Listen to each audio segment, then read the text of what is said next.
Народната мудрост, секој е лошо за добро, е најдобро може да се примени во случајот со оштетувањето на мостот на реката Брегалница како последица на ланските поплави. Имено повеќе деценијски стариот мост кој попушти под налетот на надојдените води и кој беше претесен за нормално одвивање на сообраќајот, сега е речиси во употреба.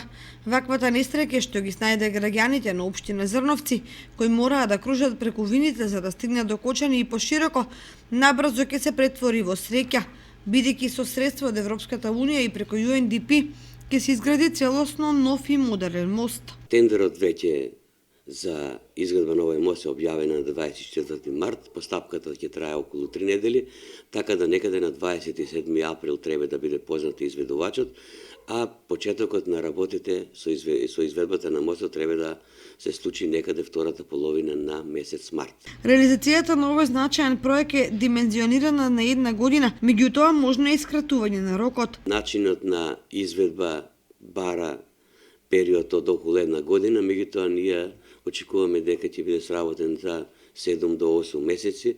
Нормално дека тоа ќе зависи од временските прилики во текот на годината. Тоа значи дека до крајот на годината конечно ќе се реши проблемот на жителите на општина Зрновци и граѓаните кои поради разни потреби ја посетуваат истата, бидејќи новото поврзување на двата брега на реката Брегалница ќе овозможи оптимална и безбедна фреквенција.